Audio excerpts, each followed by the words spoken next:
ते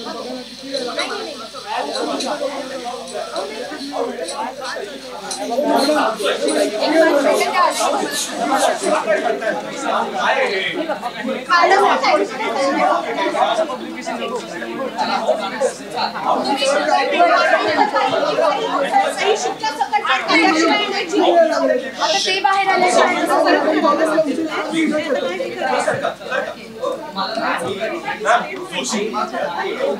हो या ना बसा.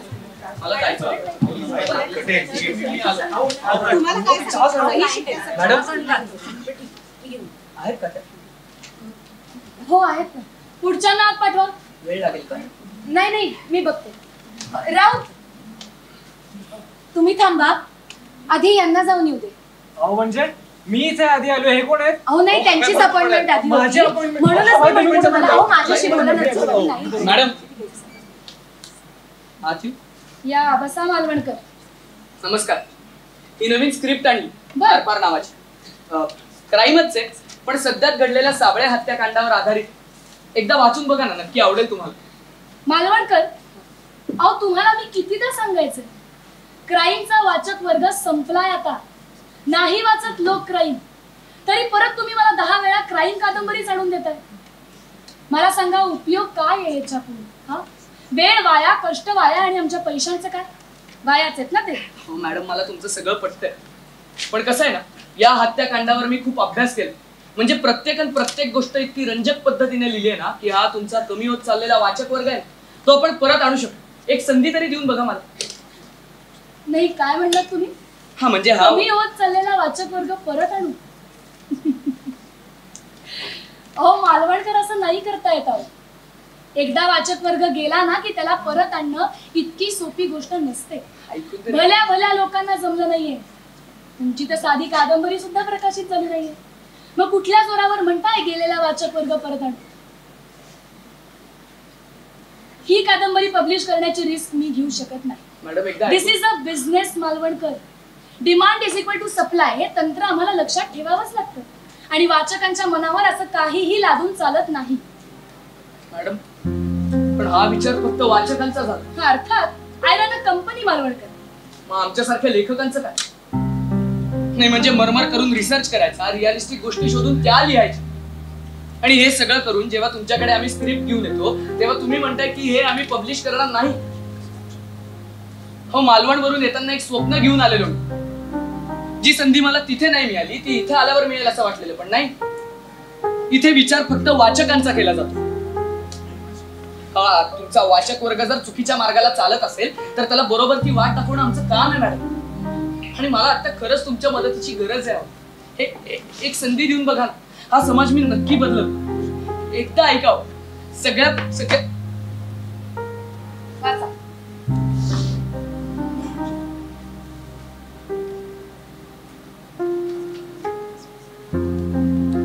प्रेमकथा. तुम्ही लिहिलीत कधी प्रेमकथा? कधीच नाही. अहो मालवणकर मग लिहून बघा. सध्या बाजारात प्रेमकथांचा ट्रेंड आहे. अहो ट्रेंड? हो मॅडम तुमच्या आधी मी 100 पब्लिशर लोकांकडे जाऊन आलो. मग त्यांचं सुद्धा हेच म्हणणं होतं. मला वाटलं तुम्ही काहीतरी वेगळे असाल, मला संधी द्याल, पण नाही. मालवणकर तुम्हाला मी संधी देतीच आहे. माझं म्हणणं फक्त इतकंच आहे की वाचकांनी तुमची कादंबरी वाचावी असं तुम्हाला वाटत असेल तर ट्रेंड नुसार जाणं गरजेचं आहे. अहो तडजोड ही करावीच लागेल. तडजोड सगळे करतात मॅडम. आधीपासून तेवढंच करतोय मी. आणि ज्या चुका आधी केल्या त्या मला पुन्हा करायच्या नाही. हो कसल्या चुका मालवणकर? काय बोलताय तुम्ही? हे बघा माझं काम आहे तुम्हाला बरोबर तो सल्ला देणं, आणि ते मी चोख केलंय. Now the decision is yours. Thank you. Madam हा असं काय बोलताय तुम्ही? एक संधी तरी द्या मला. तुमच्याकडे ही माझी 10वी खेप आहे. अहो 10वी खेप आहे तर दिसत नाहीये का मालवणकर? बसलेत ना तुमच्यासारखे 4-5 जण बाहेर. मग त्यांचा वेळ नका फुकट घालू. बघा मॅडम तुम्ही त्यांच्याशी कम्पेअर करू नका. मी वेगळा आहे सगळ्यांपेक्षा नक्कीच. मी खरंच सांगतोय तुम्हाला एक संधी तरी देऊन बघा. मी काहीतरी वेगळं घेऊन आलोय तुमच्याकडे.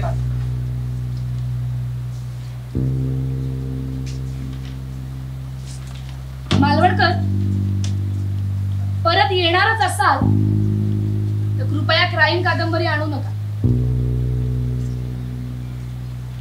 माधव बाहेर उभा राहा. ही लिखाणाची आणि त्याला माझ्या घरात चलायची नाही हा. घरात प्रवास असा तर काम करू गोया.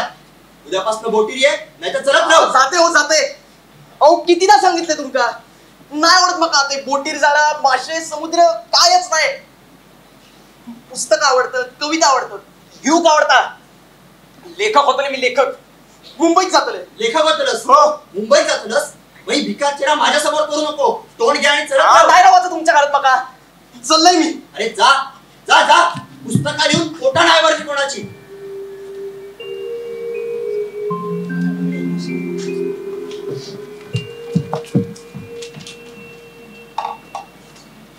पुढच्यांना आत पाठवा.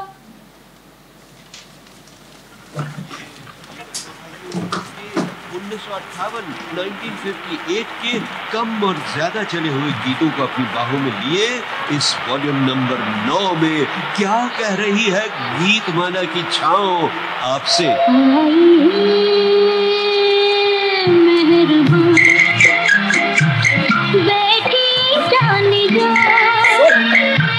शौक से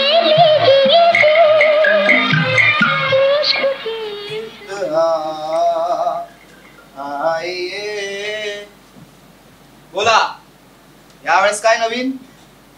काय नवीन नकार दिलाय परत. यावेळी मला प्रेमकथा लिहायला सांगितली आहे. वा नाही म्हणजे वाचकांना वाचायला आवडतं म्हणून मी काहीही लिहायचंय का आता. हे बघ तू आहेस म्हणून सांगतोय मी असलं काहीही लिहिणार नाही. माधव शांत हो ना. त्या बाईनी जर तुला हा सल्ला वगैरे दिला असेल ना तर मला तर वाटतंय तिला तुझ्यात पोटेन्शियल दिसलाय. अरे ती असे कोणालाही फुकट सल्ले नाही देत. नाही तर दिला असेल तिने मला सल्ला पण अरे या आधी मला कोणी प्रेमाने हात सुद्धा नाही मानली. आणि ज्या माणसाला प्रेमातलं काहीच माहित नाहीये तो प्रेमकथा कसा लिहिणार आहे सांग ना. अरे ठीक आहे ना मग ह्याच्याकडे एक नवीन चॅलेंज म्हणून बघ. हा लेखक म्हणून तुझीच वाढ होईल. अरे पैलू पडतील तुझ्या लिखाणात. म्हणजे माझं हे म्हणणं नाहीये की तू आयुष्यभर प्रेमकथाच लिही. तुझा तो पिंडच नाहीये मुली. पण अरे एखादा प्रयत्न करायला काहीच हरकत नाहीये रे. चालला तर चांगलंच आहे की. हा आणि नाही चालला तर दे रद्दीत टाकून. रद्दीत नेहमीच अक्कल का रे तुला. तुला माहितीये ना यासाठी किती कष्ट घ्यावे लागतात ते. आणि बाबा घेईन सुद्धा मी कष्ट घेईन. पण हे सगळं करून जेव्हा त्या शून्य जाण असलेल्या पब्लिशर लोकांकडनं माझी स्क्रिप्ट रिजेक्ट होते ना तेव्हा मला हारल्यासारखं वाटतं. कधी कधी असं वाटतं हे सगळं सोडून इकडनं निघून जावं. खरंच जा. काय आयुष्यातला पहिला चांगला निर्णय घेशील तू माधव. हा सगळा गाशा आहे ना हा गुंडा आणि मालवणला निघून जा परत. ते मासेमारी कर. त्याच्यात जास्ती पैसा आहे रे ह्याच्यापेक्षा. पैशांचा काय संबंध आहे इथे. अरे पैशांचाच संबंध आहे मित्रा. तो रामू काका येतो दर महिन्याला. 4 महिने झाले घरचं भाडं मी एकटा भरतोय. तू साधं विचारलाही नाहीयेस मला. हे बघ तुला तुझे पैसे मी देईन. देशील दे. आता नाहीयेत माझ्याकडे आले की देईन. अरे आत्ता काय कधीच नसतात तुझ्याकडे. हा आली आहे ना संधी चालून मग कर ना त्याचं सोनं. पैसा आणि प्रसिद्धी एका वेळेस मिळू शकतं का नाकारतोयस. हे बघ मला तुझं पटतंय रे सगळं पण माझं मन अडवतंय मला. या मनाचं वगैरे नसतं ऐकायचं माधव तुला. हाच आहे. आमच्या पेपरमध्ये काही डॉक्टर लोक कॉलम्स लिहितात. डॉक्टरांचं माल नाही वाचायचं. नाही माझ्या प्रश्नांची उत्तर दे. मला सांग तुला रडू येतं का. हा रडू आपल्याला नाही येत असलं काही. तेच तुला रडूही येत नाही. तुला रात्री झोपही उशिरा लागते. याचा अर्थ एकच आहे माधव. यू आर मेंटली सिक. म्हणजे थोडक्यात मनोरुग्ण आहेस रे तू. मनोरुग्ण वगैरे मी काही मला नाही. आधीपासूनच आधी माहिती सांगतोय. होतं. काहीतरी बोलू हे नकोस. उगाचच- मनोरुग्ण वगैरे नाहीये मी अरे सांगतोय ना तुला. आहेस. काय संबंध आहे याचा. वेळ आला रामू काका. हा तू देणारेस उत्तर त्याला. थांब जरा. रामू काका 1-2 दिवस द्या. रामू काका तुमचे सगळे पैसे परत करतो. रामू काकू रामू काकू दे बघा मागे.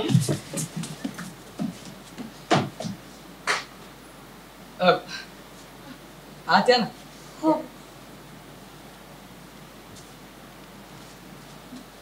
माफ करा मला मी असं न सांगता आले नाही माझ्यामुळे. नाही काही नाही. कधी आलात तरी आमच्याकडे हे असंच असतं. बसा.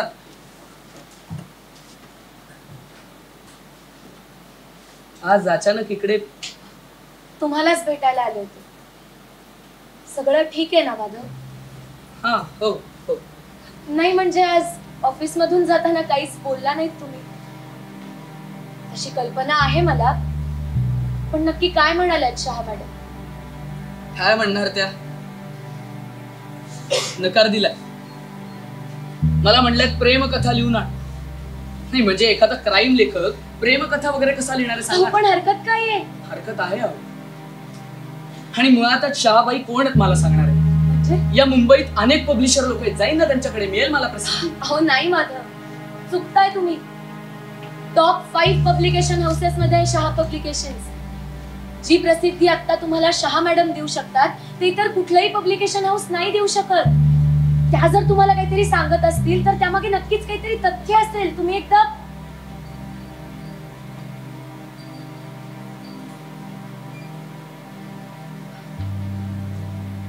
ठीक आहे, तुम्हाला काही फारसं पटलेलं दिसत नाही. मी येते, पण माझ्या बोलण्याचा एकदा विचार मात्र नक्की करा. मॅडम, एक 5 मिनिटं वेळ आहे तुमच्याकडे? हो बोला ना. हा, मला जरा बोलायचंय तुमच्याशी. हे मी तुम्हाला सांगितलंच हो, ह्याला प्रेमकथा लिहायला सांगितलं. हो ह्याच्याकडनं तसलं काही होणार नाही. मग तुम्ही याची मदत का नाही करत? मी हा, म्हणजे कसं आहे, तुम्ही शहा मॅडम कडे कामही करता हो. त्यांना काय लागतं कसं लागतं हे तुमच्यापेक्षा जास्ती चांगलं कोणालाच माहिती हा, मनोरुग्ण आहे. नाही, नाही. पण मी काय मदत करणार त्यांची? मी तिथे एक रिसेप्शनिस्ट आहे, मला काही नाही अहो, जमत. त्यात काय झालं? कितीतरी मोठे मोठे लेखक असतात की ज्यांना काही जमत नाही तरी फार मिरवतात लेखक म्हणून. याचं नाही आहे तसं. हा हुशार आहे, म्हणूनच तुम्ही ह्याला मदत करा. त्यांची हरकत नसेल तर ही वोंट माइंड. ती बोल माइंड इकडे. एक मिनिट. काय माझ्याशी बोल ना पहिले. मला काही मदतीची वगैरे गरज नको आहे बरं का. हा राजा, काहीतरी नको करू. शांत बसेल माधव. हा, बस बस. आता तूच म्हणलेला ना तुला साधी प्रेमाने हाकही नाही मारत कोणी. या आहेत ना मॅडम, हा? Please have a seat. हो. पाणी नाही नाही. नाही. आता ऐकून घे माझं. हा, ऐकशील ना? हा. त्यांच्याबरोबर काम कर, त्यांच्याकडनं जाणून घे की प्रेमकथा कशी असते, काय असते, आणि मग तुमच्या दोघांमध्ये जे घडेल तेच लिहिना प्रेमकथा म्हणून. अरे काय वेगळी असते प्रेमकथा? हीच तर असते. राजा, आमच्यात असं काहीच घडणार नाही रे. अरे राजा, मग घडवून आण तसं. हा, सुपरस्टार आहे आणि काय आहे, तुला आयुष्यात एक पार्टनरही मिळेल. एक तीर से 3 निशाणे. अरे समजून घे ना. बघ, हे मला चुकीचं वाटतंय भूषण, काहीतरी नको हे करायला असं लावूस चूक मला. बरोबर ह्या जगात काहीच नसतं, काहीच नसतं.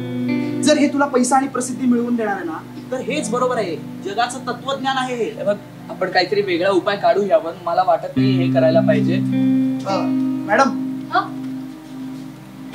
झाला तयार लिहायला? नाही. बसणं करायची सुरुवात आता बसणं. शुभस्य शीघ्रम. आता थोडा उशीर झाला खरं. तेच म्हणत होतो, या मी खाली पण मी सोडायला. थोडा वेळ थांबायला तयार आहे. हो. बघ, शिक त्यांच्याकडनं काहीतरी. मी हे आवडून देतो तुम्हाला. आणि ते मगाशासाठी सॉरी. नाही, मी पण सॉरी. तुम्ही का सॉरी? तुम्ही थोडी होता टॉवेलवर. अहो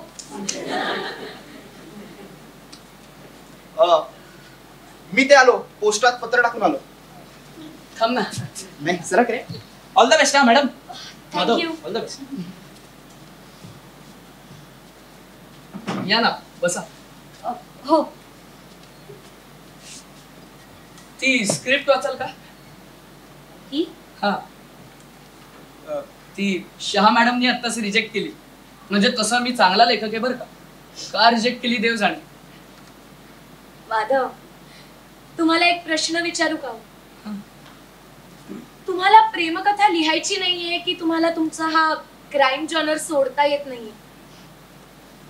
कसं आहे माहितीये का, मी याआधी कधी प्रेमकथा वगैरे नाही लिहिली. म्हणजे अगदी क्राईम कथेचा भोवताल उभा करायचा म्हणला तर तुम्ही लगेच करू शकतो. पण हे नवीन आहे हो माझ्यासाठी सगळं. आणि मुळातच लहानपणापासून माझा आणि प्रेमाचा संबंध कधी आलाच नाही हो. अगदी मालवणला असतानाही आणि इथे आल्यानंतर सतत अविश्वास, हेटाळणी एवढंच. त्यामुळे ही परिस्थिती. माधव, म्हणजे तुम्ही या जगाच्या सुंदर बाजूकडे अजून पाहिलेलंच नाहीये. म्हणजे हो हो, तुमच्या आयुष्यात जशा गोष्टी घडत गेल्या तसाच तुम्ही तुमचा दृष्टिकोन बनवून घेतला या जगाकडे बघायचा. हो, तुमची सगळी दुःख बाजूला ठेवून या जगाकडे बघा एकदा.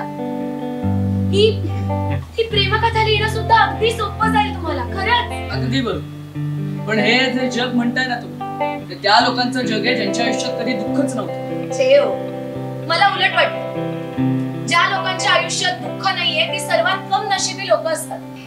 आणि असं का वाटतं तुम्हाला?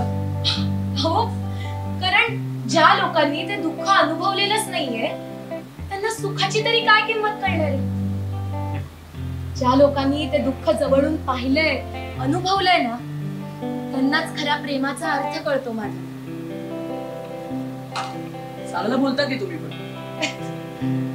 मग तुम्ही पण का नाही लिहित? मी हा? आता मात्र तुम्हाला तुमच्याच शब्दात उत्तर देते. तडजोड ही प्रत्येकाला करावीच लागते माधव. मी आता येते. आपण उद्यापासून सुरुवात करूया. काही सर. मी येते. माधव, जोपर्यंत तुम्हाला या जगाची सुंदर बाजू दिसत नाही तोपर्यंत ती दाखवायला मी आहे तुमच्यासोबत. काळजी नका करू. मी येते.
या.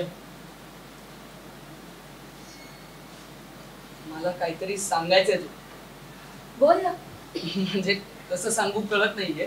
मी खूप दिवस प्रयत्न करत होतो पण म्हणजे मला बोलता येत नव्हतं तुझ्याशी.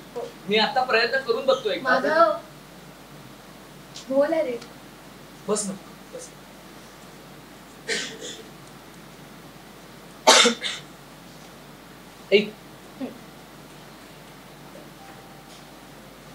एक साधे स्वप्न आहे, कृष्ण मी तू राधिका, मी सुगंधी फूल आणि तू तयांची वाटिका. मी तुझ्यासाठी सखे थांबेन येथे जन्मभर.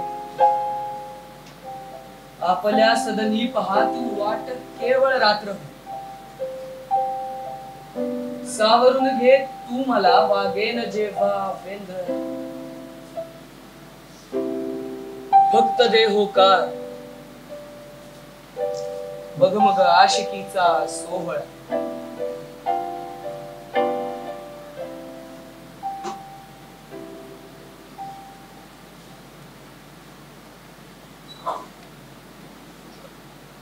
प्रिया, माझी साथ देशील कायमसाठी, माझी पार्टनर म्हणून?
नमस्कार नमस्कार, सुस्वागतम.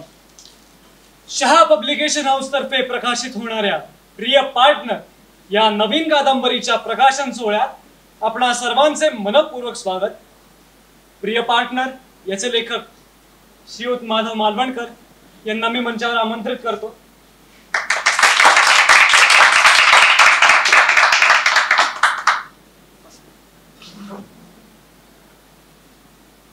आता शहा मॅडमना अशी विनंती आहे की त्यांनी या कादंबरीबद्दल 2 शब्द बोलावे. धन्यवाद. नमस्कार. शहा पब्लिकेशन हाऊस तर्फे तुम्हा सगळ्यांचं खूप मनापासून स्वागत. आपल्या या कार्यक्रमाला आज खूप मोठ्या संख्येनं पत्रकारही उपस्थित आहेत, त्यांचेही आभार आणि स्वागत. प्रिय पार्टनर या कादंबरीविषयी थोडक्यात सांगायचं तर माधव मालवणकर यांची क्राईम जॉनरची लेखन शैली आणि प्रेमकथांचा गोडवा या दोन्ही गोष्टींची घातलेली उत्तमरित्या सांगड हे पुस्तक असंच मी म्हणेन. आणि हीच खासियत आहे या पुस्तकाची. त्यामुळे मला खात्री आहे की तुम्ही सगळेजण याला भरभरून प्रतिसाद द्याल. मी मालवणकरांचं अभिनंदन करते आणि पुढच्या वाटचालीसाठी खूप खूप शुभेच्छा देते. आणि आता आपण रंगमंच पत्रकारांच्या प्रश्नांसाठी खुला करूया. सर, तुम्हाला या कादंबरीची प्रेरणा कुठून मिळाली? सर, या कथेवर तुम्ही किती दिवस झाले काम करताय? सर, तुमची पहिलीच कथा आहे, कसं वाटतंय? तुमच्या अर्पण पत्रिकेतली प्रिया नक्की कोण आहे सर? सर, या प्रिया मॅडम आम्हाला नक्की कधी भेटतील? सर, सर, बरोबर आहे सर, प्रियाबद्दल माहिती मिळू शकते का सर? सर, आणि सर प्रियाची संमत यासाठी होती का? बरोबर आहे, सत्य घटनेवर हे जाऊन घ्यायला सर, आणि तुम्ही प्रिया मॅडमने याबद्दल सांगितलं होतं? ग सरप्राईज होतं म्हणून नाही सांगितलं तुला, पण आता वाचलंयस ना सगळं. आवडलं तुला? प्रिया, मी तुझ्याशी बोलतोय.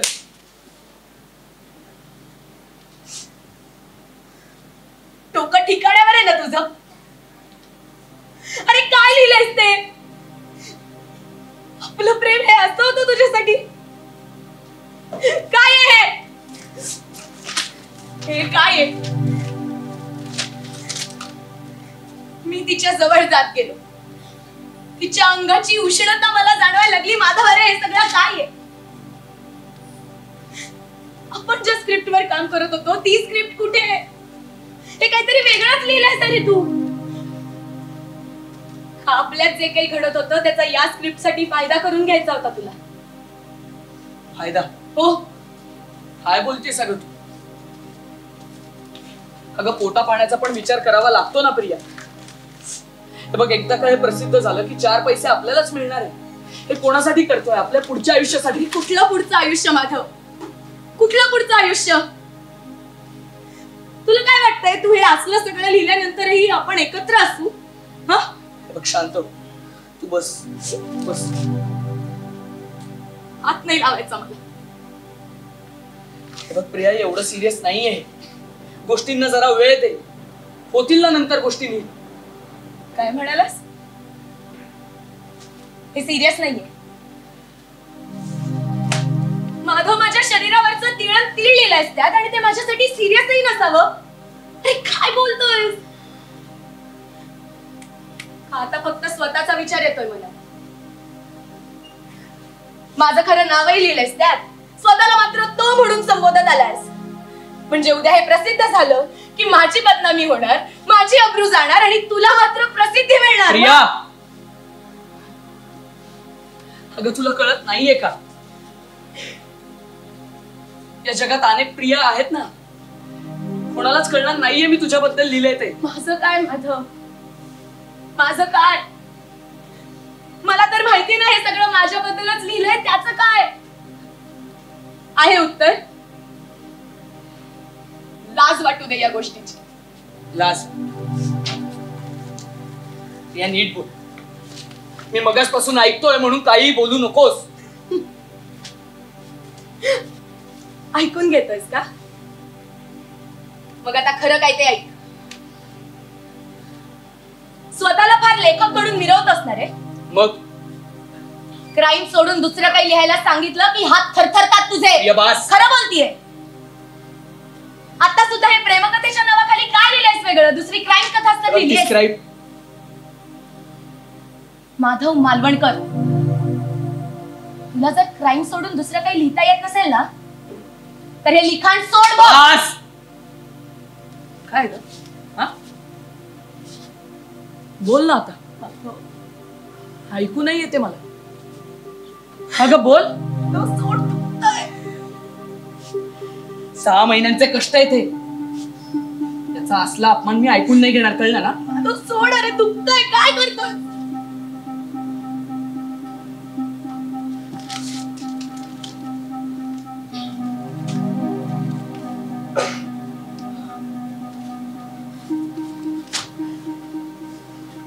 काय वागणं आहे तुझं? क्राईम लिहिता लिहिता क्रिमिनल होत चाललाय सरी. नाही, असला माधव नव्हता ज्याच्यावर मी प्रेम केलेलं. कोणीतरी वेगळाच आहे. त्या माधवच्या डोळ्यात ना स्वतःला सिद्ध करायची, काहीतरी नवीन करून दाखवायची भूक होती. आता मला तुझ्या डोळ्यात फक्त पैसा आणि प्रसिद्धीची हाव दिसते.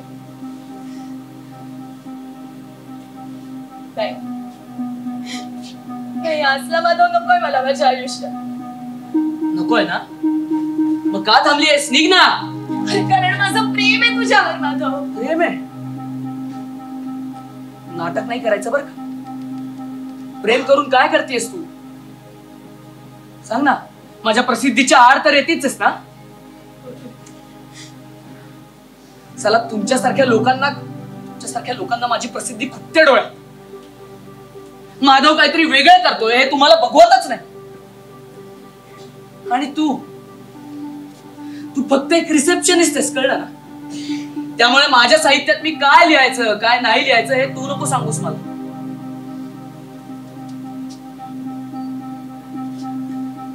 फक्त एक रिसेप्शनिस्ट आहे. मग या रिसेप्शनिस्टची आधी तरी का मदत घ्यावी? मला तुझ्या मदतीची काही गरज नव्हती बरं का. तो भूषण बोलला म्हणून घ्यावी लागली. आणि काय ग, कोणीतरी असंच म्हणलेलं ना, त्यांची हरकत नसेल तर मी करेन ना मदत. का स्वार्थ होता ना तुझा त्यात? नाही,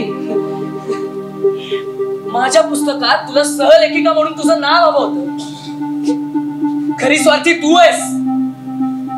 बाज, काहीही बोललीस ना तरी हे पुस्तक मी प्रकाशित करणार, कळलं का? बघितलंस, आता सुद्धा हे तू नाही, ती प्रसिद्धी बोलतीये. त्या प्रसिद्धीच्या इतक्या आहारी चाललायस का माधव, की आता तुला हेही नाही कळत आहे की तू ती कादंबरी नाही रे माधव, तू मला विकतोय. प्लीज, मी तुला विकतोय?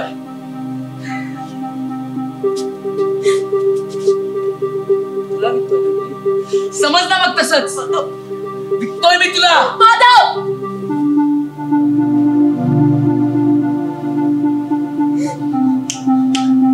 माझ्या घरातून चालतं व्हायचं, कळलं? काही गरज नाहीये मला तुझ्या मदतीची वगैरे. कळलंय ते मला, जातीच आहे मी. पण एक गोष्ट लक्षात ठेव माधव, आता एकतर तुझ्या आयुष्यातली कादंबरी असेल, नाहीतर मी.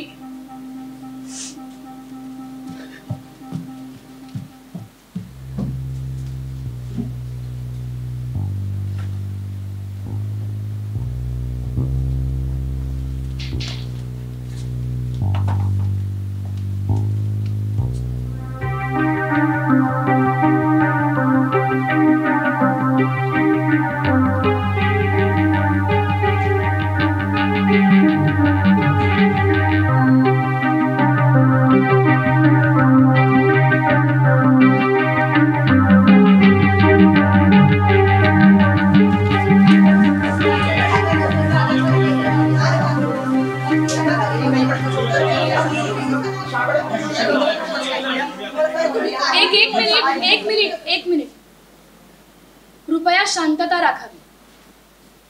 माधव मालवणकर सगळ्या प्रश्नांची उत्तरं देतीलच, पण त्याआधी मला काही सांगावंसं वाटतंय.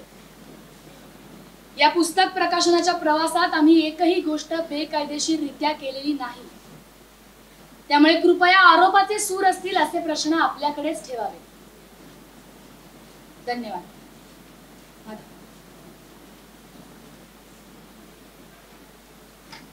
नमस्कार, मी माधव मालवणकर, प्रिय पार्टनर.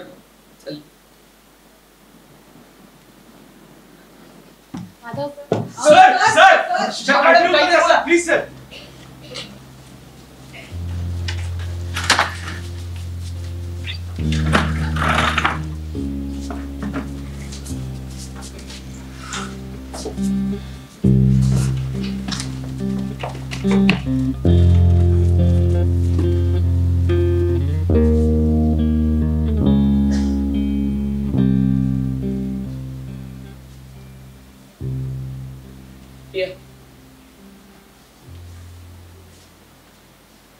कुठे होती सर? किती शोध आहेत?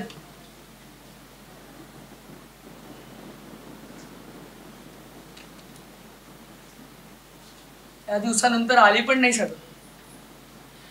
तूही नाही थांबवलंस ना.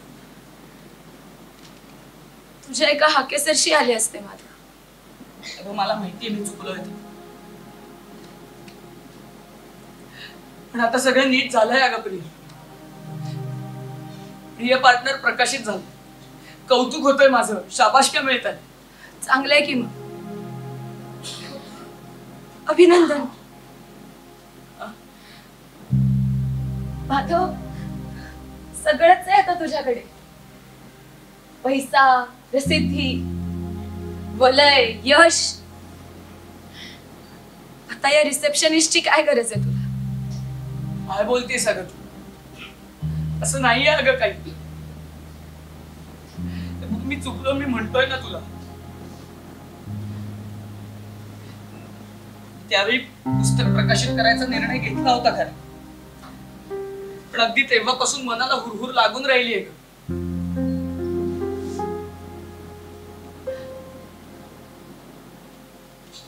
बुद्धी आणि पैशाने इतकं आंधळ केलंय ना मला की माझ्या पायाखालची वाट कधी चुकली हेच कळलं नाही मला. आता सुद्धा प्रकाशन सोहळ्याच्या वेळी प्रचंड गर्दी होती.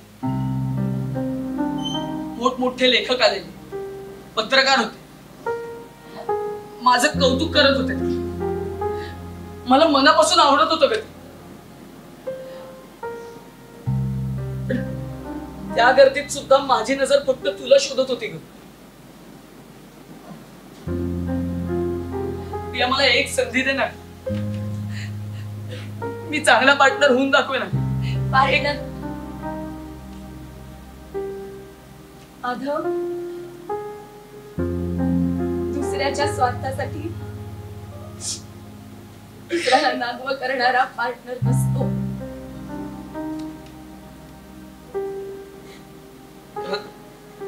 मला माहितीये मी चुकलोय, पण आता नीट झालंय. मी म्हणतोय ना तुला. हे बघ, मी तुझ्या घरच्यांशी बोलायला येतो. आपण लग्न करूयात का? मी सगळं करतो तुझ्यासाठी. आता माझी इच्छा असली तरी मी नाही येऊ शकत तुझ्याकडे परत. काय बोलते सगळं? असं नाहीये. मी म्हणतोय ना तुला, आपण सगळं नीट करू. अरे उठ तिकडनं, कळत नाही का बसायचं नाहीये? कोणी दिसतंय का? अरे नाही ना, मग कशाला बसलाय? अरे बाळा, एका पोरीने जीव दिलाय इकडनं, पोलिसांनी बंदी घातली. घरी जात चल. काका निघतोच आहे, 1-2 मिनिटं. प्रिया, एक काम करू.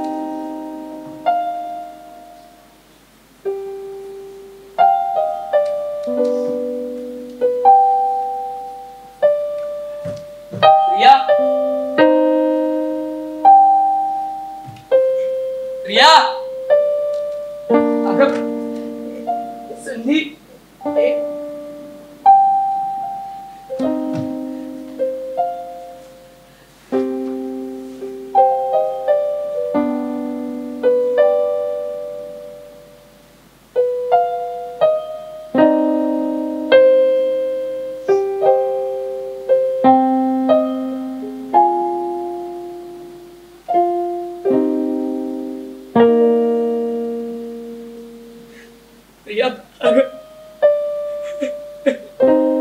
एक संधी मागितली.